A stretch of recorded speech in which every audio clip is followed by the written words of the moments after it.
действительно все самое лучшее. Уже не скажешь про «Золотой Витязь», как было в начале, что это какой-то маргинал, там патриоты собрались с какими-то идеями, славянскими, русскими, что это такое. А как же мы, остальные народы? А никак, как?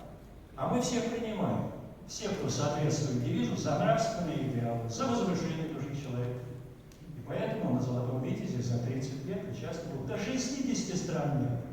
Все конфессии основные у нас участвовали и получали прибыль.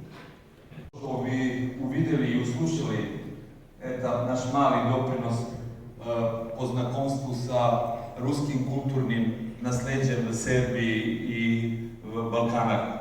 Ja priglašaju profesora Kolosova, što bi on skazal 2-3 slova, jer knjiga nastala na njegovu ličnu prozbu.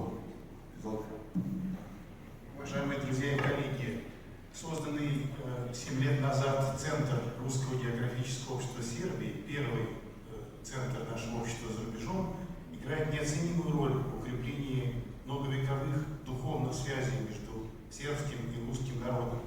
В первую очередь способствуя контактам между людьми, между студентами, преподавателями, организуя экспедиции, обмены всякого рода. Он ведет обширную издательскую деятельность.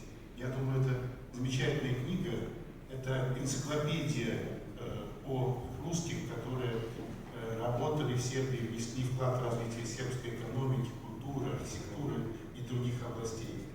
Думаю, это заслуженная награда, и от души поздравляю профессора Милинчича и его коллектив с этим событием.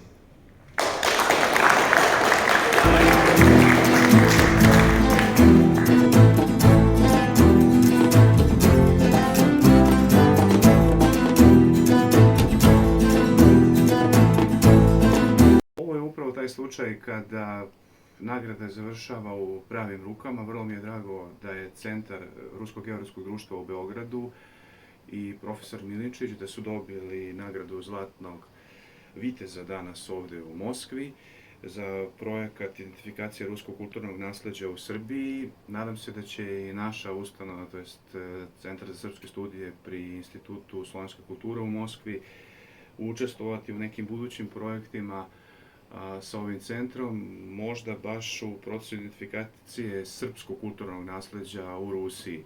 Želim još jednom da čestitam profesoru Milinčiću i da mu poželim uspeh u daljim projektima, ako se odluči da proširi projekat i na neke druge države Balkana, gdje žive Srbi u prvom redu u Crnoj Gori, u Bosni i Hercegovini i Republici Srpskoj i u Severnoj Makedoniji. Čestitam još jednom.